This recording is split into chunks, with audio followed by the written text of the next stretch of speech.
샬롬 샬롬 샬롬 샬롬.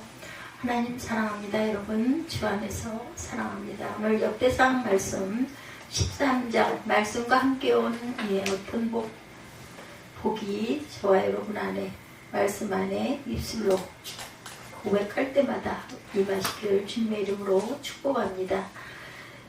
역대상 13장이 전체 내용 보죠. 이스라엘 장로들에 의해서 왕으로 부음을 받았죠. 다윗이.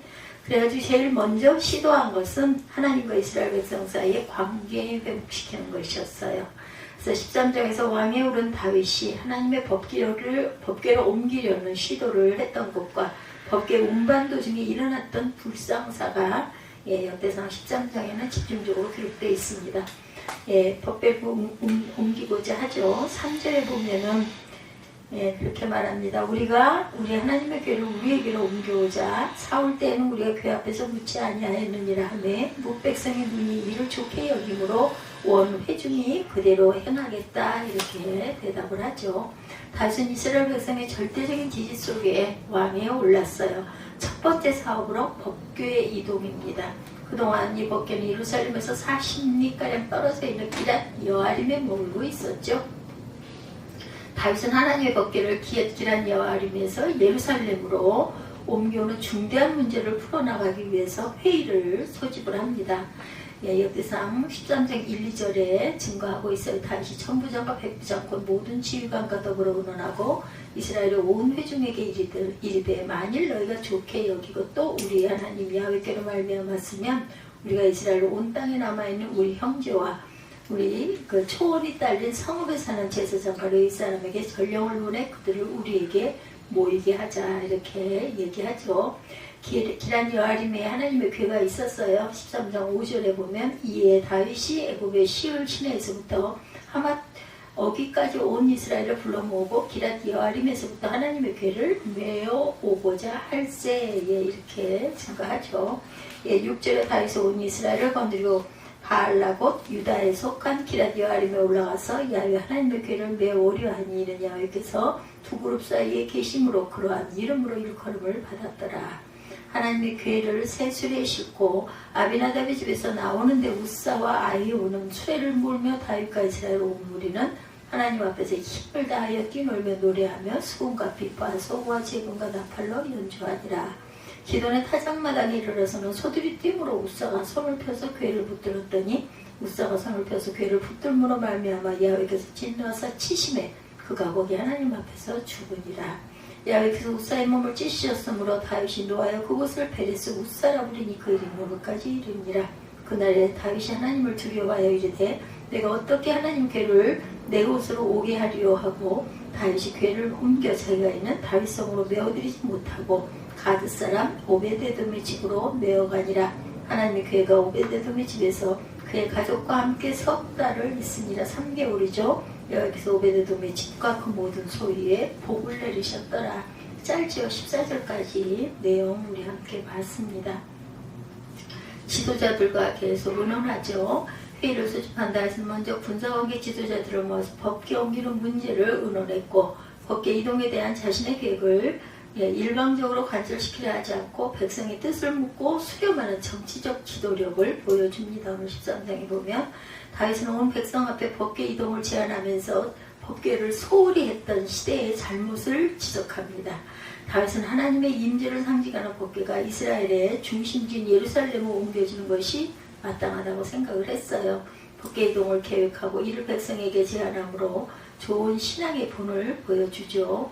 궤에 묻지 않은 사울왕 시대가 있었습니다. 13장 3절에서 말하죠. 뭇 백성의 눈이 이를 좋게 여김으로 온 회중이 그대로 행하겠다 한지라. 궤와 함께 하시는 야훼 하나님이십니다. 민수기 10장 35, 6절이에요. 궤가 떠날 때에는 모세가 말하되 야훼여 일어나사 주의 대적들을 흩으시고 주를 미워하는 자가 주 앞에서 도망하게 하소서 하였고 궤가 쉴 때는 말하되 야훼여 이스라엘 종족에게로 돌아오소서 하였더라. 이렇게 말했다고 그러죠. 법궤 이동에 동의합니다. 모든 백성들이 기랏 여아림에 있는 법궤를 예루살렘으로 옮겨오자는 다윗의 제안은 모든 백성들의 동의를 얻었어요. 이스라엘 백성은 다윗이 제안한 법궤 이동 계획에 동의하면 물론 이를 실행에 옮기기로 결의하죠. 법궤를 예루살렘으로 옮겨오는 일은 신앙적으로 정치적으로 적지 않은 의미를 가지고 있었는데 법궤는 하나님을 향한 이스라엘 신앙의 증표가 되기도 하며 이스라엘 가운데 거하신 하나님 임재의 상징이기도 했죠. 법궤 이동에 동의하는 내용 4절이었죠. 뭇 백성의 눈이 이를 좋게 여김으로 온 회중이 그대로 행하겠다 한지라. 그런데 그만 사고가 나죠. 5절에서 10절까지 내용 안에 보면 우사가 죽습니다. 거국적인 행사 속에서 다시는 오랫동안 기란 여아립에 방치되어 있던 언약궤를 예루살렘으로 운반하기 위해 구체적인 행동을 착수합니다. 이 일을 위해 애굽의 시올 시내에서부터 하마더기까지 온 이스라엘 백성의 대표자를 불러 모았고 법궤를 기란 여아립에서 예루살렘으로 옮겨오는 일에 온 이스라엘에게 기쁨이고 보람이 되었어요. 그래서 이 이동 행사는 온 백성이 적극적으로 참여한 가운데 민족의 축제로 진행이 됩니다. 사무엘상 7장 1절에 기란 여아림에 있는 궤에 대해서 말씀하죠. 기란 여아림 사람들이 와서 야외기로 옮겨 산에 사는 아비나답의 집에 들여놓고 그의 아들 엘리야사를 거룩하게 구별하여 야외궤를 지키게 하였더라. 이렇게 증거하고 있어요. 규례를 어겼어요. 6, 7절에 보면 다윗과 이스라엘 백성들은 법궤 이동을 위해 준비를 많이 했는데 법궤를 옮겨오는 행사는 규모의 성대함에도 불구하고 하나님이 명하신 규례를 어김으로 돌이킬 수 없는 불행을 빚고 맙니다. 하나님께서 분명히 법궤를 옮길 때는 고앗 자손들이 어깨에 메고 운반하라고 하셨어요. 출애굽기 37장 5절에 증거합니다. 그러나 다윗 왕은 새 수레의 법궤를 싣고 우사와 아히오가 수레를 몰도록 합니다.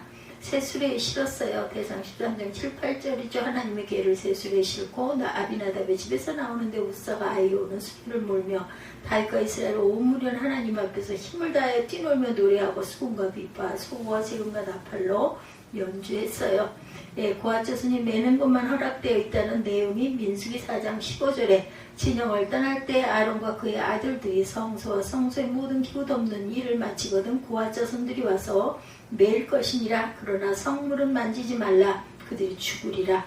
회막 물건 중에 이것들은 고앗 자손이 맨 것이며 이렇게 증거되어 있습니다. 그런데 그만 손으로 급하니까 작은 것이 잘못돼서 죽게 되죠. 10절에 다윗을 비롯한 이스라엘 백성들은 법궤를 신은 수레 행렬을 쫓으며 힘을 다해서 춤추고 뛰놀았는데 법궤를 옮기는 수레 행렬이 기돈의 타작마당에 일어났을 때 비극적인 사건이 일어났어요. 소들이 뛰므로 수레를 몰다 우사가 급히 손을 뻗은 법궤를 붙들죠. 경황 없이 행한 실수 때문에 우사는 하나님의 진노로 죽음을 당합니다. 이는 하나님의 명하신 규례를 어겼기 때문이다. 아비나답의 아들 우사예요. 그들이 하나님의 궤를 새 수레에 싣고 산에 있는 아비나답의 집에서 나오는데 아비나답의 아들 우사와 이호가 그 수레를 모니라. 아비나답의 집에 있던 아들들이 수레를 몰다 그만 죽음을 당하죠. 법궤 운반 중지와 오베데돔에서 13절에 보면은 증거되어 있습니다. 다윗이 궤를 옮겨 살려는 다윗성으로 메어들이지 못하고 그 대신 가드 사람 오베데돔의 집으로 내어가니라. 하나님의 궤가 오베데돔의 집에서 그의 가족과 함께 석 달을 있습니다. 여호와께서 오베데돔의 집과 그의 모든 소유에 복을 내리셨다. 이렇게 말씀하죠. 다윗은 우사의 죽음을 부른 법궤 이동 사업을 계속 진행시키기가 겁이 났어요. 법궤를 예루살렘으로 옮겨옴으로 자신에게도 진노가 임할까 두려움도 있었겠죠. 다윗과 온 이스라엘 백성들이 순수한 열정과 기쁨으로 착수했던 법궤 예루살렘 운반은 예기치 못한 사건으로 중단이 됩니다. 성물을 만지는 자는 죽습니다. 민수기 4장 15절에 진영을 떠날 때에 아론과 그의 아들들이 성소와 성소의 모든 기구 없는 일을 마치거든 고앗 자손들이 와서 낼 것이라. 그러나 성물은 만지지 말라. 그들이 죽으리라. 회막 물건 중에서 이것들은 고앗 자손이 맬 것이며 이렇게 명시가 되어 있습니다. 예루살렘으로 운반이 중지된 법궤는 오베데돔의 집에 머물게 되어 오베데돔은 레위족 속의 거주지인 가드림몬에 살고 있는 것으로 보아 레위 후손이라고 볼 수가 있죠. 그는 베레스 우사에서 일어난 끔찍한 사건을 목도했음에도 불구하고 법궤를 그의 집안에 안치하는 일에 동의합니다. 법궤는 오베데돔의 집에 안치되어 석 달 동안을 그의 권속들과 함께 지냈어요. 하나님은 오베데돔의 집안과 소유에 많은 복을 내려주시죠. 오베데돔의 축복을 통해서 다윗과 이스라엘 백성들은 세상 하나님을 경외하는 마음을 갖게 됩니다. 오베데돔의 복을 주셨어요. 역대상 26장 5절에 여섯째 암미엘과 일곱째 이사갈과 여덟째 볼레데이니 이는 하나님의 오베데돔에게 복을 주셨습니다. 이렇게 증거합니다. 능력 있는 자손을 냈어요. 오베데돔에서 26장 4절에 보면 오베데돔의 아들들은 맏아들 스마야와 둘째 여호사밧과 셋째 요아, 넷째 사갈과 다섯째 느다넬과 이렇게 해서 아들들에게도 복을 주셨다 이렇게 말씀하고 있죠. 하나님의 계획에 대한 다윗의 태도를 통해서 그가 얼마나 하나님 중심으로 살고자 했는지 애썼는지 알 수가 있죠. 이러한 다윗의 삶은 하나님 축복을 받기에 마땅했다.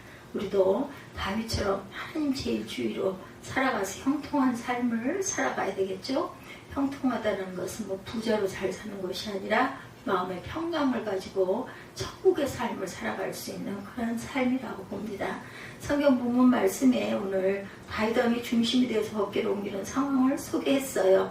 법궤는 언약궤라고도 하고 그 안에 십계명의 돌판이 들어있어서 그런 명칭이 붙어졌는데 하나님의 언약, 하나님의 법이 담겨져 있는 그런 상자였다. 십계명의 돌판 위에 만나 항아리가 있죠. 싹이 난 지팡이가 법궤 안에 들어있었고 그것은 모두 하나님께서 직접 이스라엘을 가르치시고 먹이시고 다스리신다라는 것을 상징하는 그런 뜻을 담고 있습니다. 그렇기 때문에 법궤는 이스라엘 사람들이 가장 소중한 것으로 여겨졌고 하나님의 성막 가장 깊은 곳 지성소에 보관이 되죠. 그리고 법궤가 있는 장소가 바로 하나님의 보좌다 이렇게 여겼어요. 이스라엘 민족에게 법궤는 하나님께서 그들 중에 함께 하시는 상징이었고 그 법궤를 따르는 것은 상징을 넘어 실제적인 하나님의 능력을 체험하는 것이 되었죠. 출애굽해서 광야 40년을 지내온 이스라엘 민족이 그렇게도 대망했던 가나안 땅을 눈으로 직접 바라볼 수 있는 요단강변에 이르렀을 때 어떤 순서로 그 강을 건넜어요. 법궤를 맨 제사장들이 철철 흘러넘치는 요단강물에 발을 들여 놓자 물이 그치죠. 그리고 백성의 마지막 한 사람까지 모두 건널 때까지 멈춰 있습니다. 그 제사장들이 법궤를 메고 강바닥 한가운데 서 있음으로 해서 안전하게 모든 백성이 건널 수가 있었다. 그것은 곧 하나님께서 강물을 가르치고 강 가운데 서 계심으로 백성을 보호해 주심을 실제로 체험했던 사건이기도 했습니다. 그런 역사적 사실과 경험을 통해서 하나님의 법궤는 이스라엘 사람들의 신앙과 생활에서 중심을 차지하는 것이 되었고 더구나 그것은 사람이 고안해서 만들어낸 것이 아니라 하나님의 세세한 지시에 따라서 만들고 보관하고 다루도록 되었다. 이스라엘 사람들 역시 다른 민족들과 대동소이해서 자주 범죄에 빠져요. 믿음에서 실패 반복하는 사람들이었습니다. 우리의 삶이 그렇죠. 그런데도 불구하고 하나님의 은혜를 회복할 수 있었던 것은 제사 제도를 통해서였다. 반복되는 제사 제도 속에서 그렇게 죄를 용서받고 은혜를 다시 회복하는 제사의 장점이 속죄소의 제물의 피를 뿌림으로 완결되었는데 그 속죄소가 어디에 있었는가? 법궤의 덮개가 바로 속죄소였습니다. 그러므로 법궤가 가지는 상징이나 효용, 그 기능에 있어서 얼마나 소중한 것이었는가를 강조할 필요가 없어요. 그것이 없이는 이스라엘의 신앙과 생활에 막대한 지장을 초래하리라는 것을 불보듯 뻔한 일이었기 때문에 법궤에 대한 태도가 그 시대 그 사람의 믿음 수준을 결정해 준다 해도 과언이 아니었었죠. 오늘날은 법궤가 존재하는 구약시대가 아니에요. 구약의 제사제도 역시 오늘날 존재하지 않습니다. 그렇지만 그것이 가지고 있었던 의미는 오늘 우리에게도 그대로 이어지고 있어요. 지금 하나님의 말씀을 대하고 예배를 드리는 우리의 자세 자체가 그대로 믿음을 평가하는 근거가 된다라는 것. 본문 말씀에서 법궤를 어떻게 대하고 다루는 것이 가장 바른 자세였는지를 우리가 말씀 속에서 깨달아 알죠. 우리가 하나님의 말씀을 어떻게 대하는 것이 믿음에서 온전한 자세가 되겠는가. 하나님의 궤를 옮겨오자 다윗이 아주 좋은 생각을 하죠. 본문의 시대적 배경은 다윗이 왕이 되어서 국가와 제도를 정비하고 제법 규모를 갖추었던 때로 볼 수가 있고 왕권이 안정기에 접어들자 국가의 지도자들을 불러 회의를 소집하고 한 가지 의견을 제시합니다. 다윗이 그것이 다름 아닌 하나님의 궤를 다윗성으로 옮겨오자라는 것이었죠. 하나님 법궤가 당연히 예루살렘 성전에 있어야 할 것인데 근데 정말 멀리 있어요. 그게 늘 마음에 안타까움이 있었죠. 그만큼 다윗이 하나님을 사랑한 거예요. 하지만 당시에 아직 성전이 건축되지 않았었고 법궤는 다른 곳에 있었습니다. 법궤가 기럇 여아림에 있다고 하죠. 아비나답의 사람 집에 보관이 되어 있었다.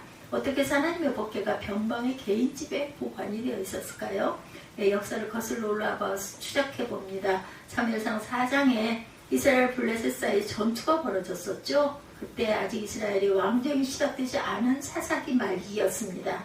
사사시대가 얼마나 혼돈과 암흑의 시대였는지 사사기를 통해서 여러분들 아마 아실 거예요. 옳고 그름이 분명한 기준도 없이 사람과 사람 사이 다 자기 좋을 대로 산다, 그렇게 증거합니다.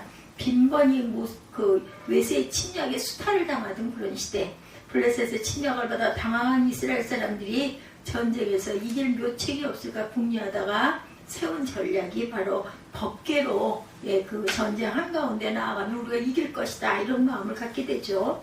야훼 언약궤를 이리로 가져와 그 능력을 나타내도록 하자, 이런 회의에서의 그 결과가 일어납니다. 그래서 실로에 있던 하나님 언약궤를 전쟁터로 가지고 오죠. 이스라엘 군대는 사기가 충전하여서 이제는 우리는 승리했다, 나는 당상이다, 그리고 높은 함성을 질렀어요. 그런데 결과가 그렇게 되지 못했죠. 이스라엘이 대패하고 언약궤까지 빼앗기고 맙니다. 왜 그런 결과가 되고 말았던가? 이스라엘은 믿음이 아니라 엄청난 착각에 빠져 있어요. 언약궤만 있으면 하나님의 능력이 나타날 것이다, 마치 주술을 외우듯이. 그래서 언약궤를 전쟁터로 가져오고 다 이긴 것처럼 확신에 차 있었어요. 그러나 확신은 하나님의 생각과는 아무런 상관이 없었다. 하나님은 당시 이스라엘 사람들의 범죄와 부패를 보셨고 회개하지 않은 그들의 생활을 외면하고 계셨습니다. 그러므로 이스라엘이 제대로 된 믿음이 있었더라면 언약궤가 어디에 있었든 간에 별도로 자기들의 삶을 회개하는 일을 먼저 했어야 올 것인데 그렇지 못했어요. 전쟁에 다급해서 사람들이 자기들의 죄에 대한 삶을 회개하는 일을 제쳐둔 채로 언약궤만 있으면 능력이 나타나리라 하는 그런 기대를 걸었던 것이 미신스러운 그런 신앙이었습니다. 오늘날도 마찬가지라. 자기 인격과 생활 속의 말씀을 받아들이지 않으면서 무턱대고 복 주시기를 바라는 그러한 종교가 되기도 하죠. 이런 것 굉장히 조심해야 합니다.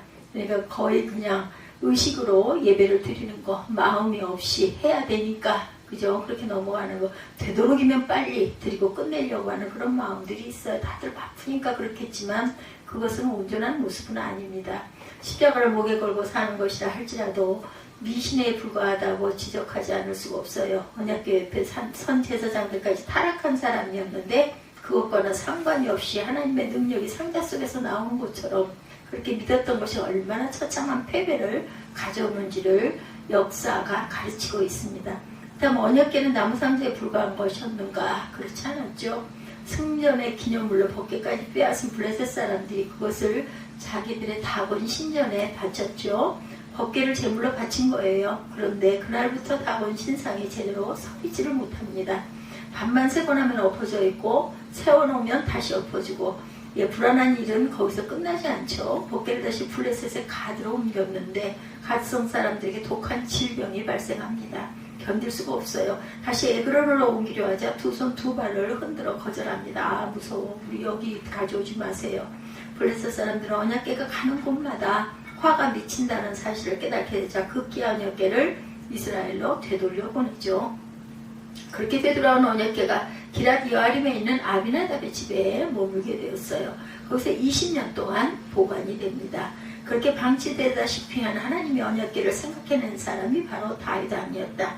하나님 사랑하는 사모하는 마음이 다윗에게는 항상 있었기 때문에 그 언약궤가 거기 가 있는 게 너무 마음이 걸렸겠죠. 저 같아도 그랬을 것 같습니다. 그가 얼마나 하나님을 사모하고 의지했던 사람인가를 우리가 잘 알죠. 다윗이 언약궤를 없다고 해서 신앙생활이 불가능한 건 아니에요. 하나님의 언약궤를 정치 위치에, 자기의 정 위치에 회복시키려는 시도는 그의 믿음을 짐작하게 합니다. 다윗 왕의 제안에 모든 사람이 동의해요. 좋은 일이죠. 모든 백성이 좋은 일로 잘하라는 일로 동의를 해요. 그러나 언약궤 옮겨는 작업이 시작됐을 때 그만 사고가 일어난 거죠. 같은 사건을 다루고 있는 사무엘하 6장 1절의 기록을 참고하면 그때 동원된 인원이 3만 명에 달했다, 이렇게 기록하고 있습니다. 각종 악기를 연주하는 취타대가 대열을 이끌었죠. 대단했을 것 같아요. 다윗 왕이 하나님의 언약궤를 얼마나 소중하게 여기고 얼마나 귀하게 여기는지를 짐작할 수가 있어요. 언약궤를 옮기는 데는 그렇게 많은 인원이 필요하지 않았을 거예요. 제사장 몇 사람이면 충분히 했을 터인데도 여러 계층의 백성을 참여시키고 뛰어난 군대를 출동시키고 찬양과 연주로 하나님의 성을 높였어요. 가장 성대한 행렬이 아니었을까 싶습니다. 그 시대에. 그런데 그 많은 우사가 불상사를 입게 되죠.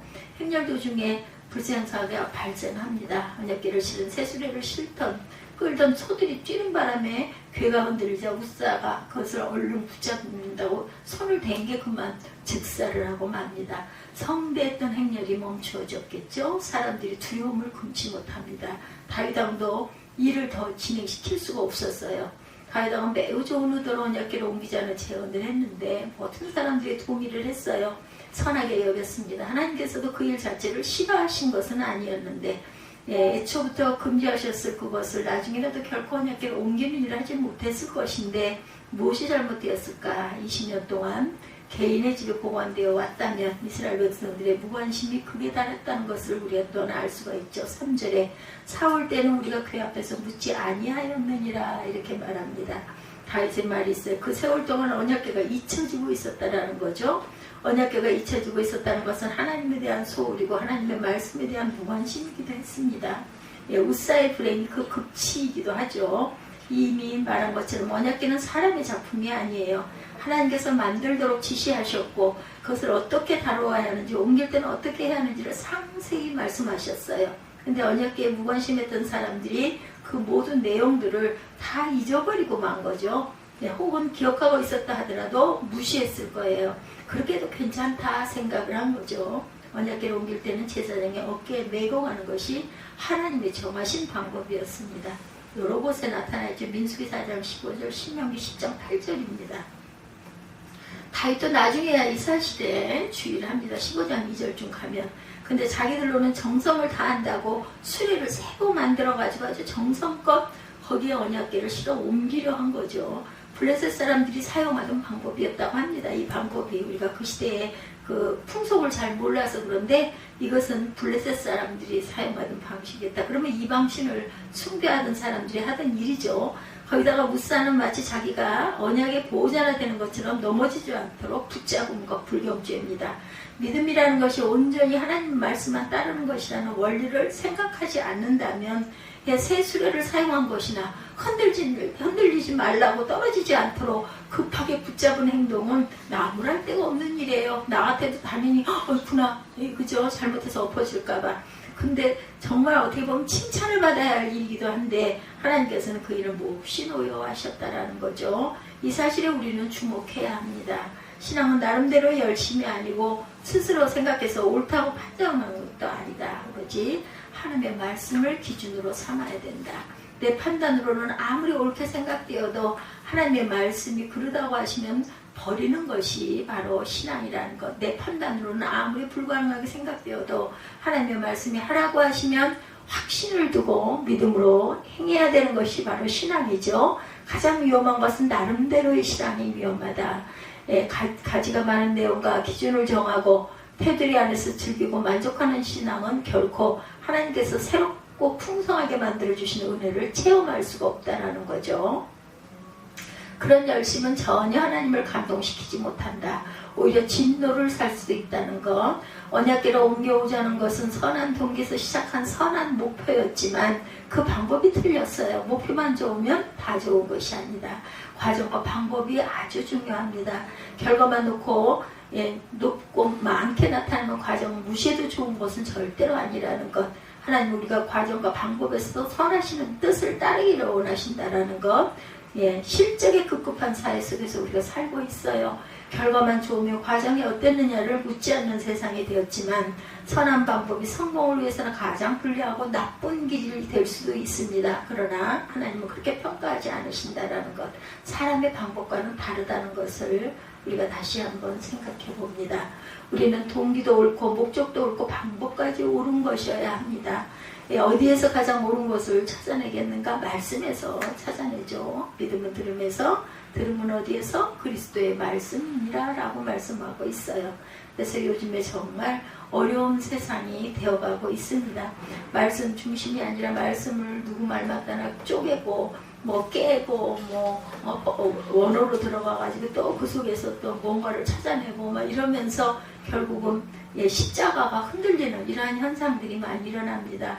많은 것을 배웠고 많은 깊은 것을 연구했다는 사람들이 이렇게 되다 보니 우리 일반 성도들은 그러면 도대체 어디 가서 은혜를 받아야 될까 하는 생각이 제가 몇 달 며칠 마음속에서 아픔으로 다가왔어요. 그러면은 신학을 공부하지 깊이 공부하지 않은 사람들은 아무도 은혜를 받지 말아야 된다는 얘기가 되겠죠. 그런 뜻으로 예수님이 우리에게 성경 말씀을 주시진 않았을 거예요. 오베데돔의 집에 성대하게 진행되고 있던 언약궤로 옮겨가다가 행렬을 우사의 사망으로 그만 중단이 되죠. 겁이 나 얼마나 무서웠겠어요. 사람과 사람의 얼굴빛이 모두 다 노래졌겠죠. 다윗 왕도 두려움을 금하지 못합니다. 내가 어찌 하나님의 궤를 내 곳으로 오게 하리요 이렇게 고백하죠. 더 이상 발걸음을 옮길 수가 없어요. 그럼 이제 하나님의 언약궤는 어디로 가야 할까? 다시 아비나답의 집으로 복귀해야 할까? 그럴 수도 없었습니다. 어느 정도 왔겠죠. 죽은 우사가 바로 그의 아들이었기 때문이에요. 아비나답의 집의 아들. 초상집으로 어떻게 언약궤를 옮겨갈 수가 있겠는가?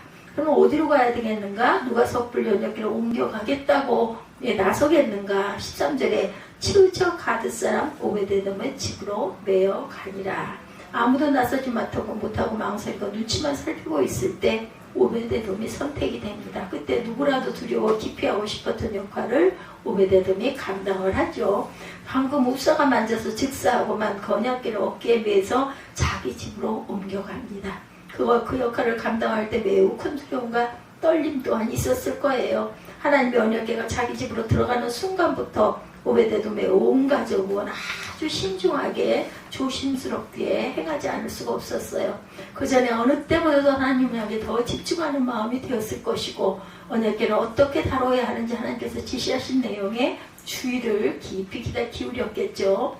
온 가족의 관심이 언약궤 하나님과 그 말씀에 아마 집중되었을 것은 당연합니다. 그렇게 하루하루 지나가면서 오베데돔의 집에는 변화가 일어나죠. 14절에 하나님의 궤가 오베데돔의 집으로 들어오면서부터 그 집에 변화가 일어나기 시작했다. 어떤 변화? 그 집이 복을 받습니다. 그 소유의 복을 내려주시죠. 더 나아가서 언약궤가 다윗성에 안치된 다음에도 오베데돔은 하나님의 언약궤를 관리하고 섬기는 아주 소중한 직분을 맡게 됩니다. 여러분도 아다시피 대제사장조차도 1년에 단 한 차례만 언약궤 앞에 나갈 수가 있었어요. 그런데 오베데돔은 1년 365일을 언약궤 곁에서 섬기면서 기파와 수금을 타고 재금을 연주하는 찬양대가 되었던 거예요. 더불어서 그는 성전의 문지기가 되었는데 특히 남방 출입구 왕의 진로를 담당했고 그의 형제들, 그의 아들들, 손자들까지 그 직을 이어갔다라고 증거합니다. 16장 38절, 26장 4절에서 8절 그리고 15절에 증거하고 있어요. 무엇 때문에 그런 결과가 나타났는가? 언약궤라는 특이한 상자가 그 집에 들어오면서 복을 몰아다 주었을까? 언약궤가 도깨비 방망이 같은 효력을 발생했을까? 성경은 하나님께서 그런 식으로 복을 붓는 분이 아니라는 사실을 강조하죠. 오베데돔의 집에 그 신기한 상자가 복을 가져온 것이 아니라 야훼께서 그 집과 모든 소유에 복을 내리셨더라 라고 밝히고 있습니다. 그렇기 때문에 동일한 언약궤를 가지고 있었지만 블레셋에서 오히려 재앙이 내려졌고 오베데돔의 집에는 복이 내려졌어요. 마음의 중심을 보시고 삶을 살피신 하나님께서 오베데돔과 그의 집, 그의 자손, 그의 소유에 복을 주셨다는 사실을 확인하면서 신명기 28장을 떠올려 봅니다. 1절에서 6절까지 보면 오베데돔만 그런 복을 누리도록 보장되어 있던 것이 아니라는 거예요. 누구든지 하나님께서 채워주시는 복을 받을 수 있다. 하나님의 말씀을 듣고 명령을 지키 행하기만 하면 누구라도 그 복을 받기에 부족함이 없다는 약속이죠. 하나님께서 예비하신 복에는 제한이 없어요. 어떤 사람에게 많이 공급되고 나면 그만큼 양이 줄어들어서 다른 사람이 복을 못 받는 것은 결코 아니라는 것. 하나님은 능력이 한이 없으신 분이고 소유도 한이 없으신 분이고 선착순으로 달려가야 얻게 되는 복도 아니다. 누구라도 자기 자리에서 하나님의 말씀을 순수하게 듣고 성실하게 따라 나가는 사람이라야 얼마든지 하나님은 그 사람에게 복을 부어주신다라는 것. 그래서 오베데돔은 그렇게 복을 누립니다. 사람이 두려워하는 언약궤였지만 자기 집으로 옮겨갔고 이러기 쉽지 않습니다. 내가 만약에 그 경우를 당한다 하더라도 그날부터 온 가족이 언약궤를 집중하며 하나님께로 그 마음을 향했던 거죠. 말씀을 얼마나 들여다봤겠어요. 그들 마음을 보시고 그들의 삶을 보신 하나님이 복을 끼쳐주셨던 것이죠. 언약궤와 함께 복이 왔어요. 말씀과 함께 복이 옵니다. 만복의 근원이신 하나님으로부터 은혜를 얻는 일은 아주 쉬워요. 우리 스스로 무엇을 참아내거나 새로운 아이디어를 짜내거나 이상하게 해석을 하거나 이게 중요한 게 아니라 모든 것들 하나님의 말씀 따라 가기만 하면 돼요. 하나님께서 가능하게 해주신 일에 성실히 감당하고 가기만 하면 됩니다. 오베데돔이 그렇게 했어요. 언약궤를 자기 집에 옮겨서 황소라도 제물을 바치는 것이 아니었고 다만 레위 지파로 태어난 자기 어깨만 빌려드리면 되는 일이었던 것이죠. 언약궤를 안치하기 위한 성전을 지으라는 것도 아니었고 다만 자기 집에 방 하나만 드리면 되는 일이었습니다. 말씀을 순종하면서 나아가는 길은 너무나 쉽죠. 그런데 믿음이 없어서 그 길을 어렵다고 단정을 짓고 있는 것뿐이다. 이상하게 해석을 한 거죠. 신명기 18장 15절에서 19절에도 보면 아까 1절에서 6절과 비교해 보면 어느 편의 삶이 더 쉬운가. 복을 받으며 나아가는 편이 쉽겠죠. 저주 가운데 시달리는 것이 쉽지 않습니다. 오늘날 언약궤는 사라지고 없지만 하나님의 말씀은 우리에게 남아있죠. 언제든지 펼치면 하나님의 음성을 읽을 수 있는 성경을 우리는 가지고 있어요. 성경의 복의 보고라는 것, 그 안에 말씀을 우리가 부지런히 읽고 마음을 다하여 깨달아 성심으로 순종하고 나아가면 오베데돔이 받았던 복의 복음과는 체험을 우리가 할 수가 있다. 성경을 주일 예배 한번 사용하는 교과서로 절대로 두어서는 안 되겠죠. 성경의 진리를 자주자주 습득해서 여러분 자신의 복된 삶으로 바꿔갔을 때 나가도 들어가도 복을 받는, 그리고 그 순종이 제사보다 낫다는 귀한 말씀이 우리에게 살아 역사하신다는 것을 깨달은 저와 여러분이 되실 줄 믿습니다.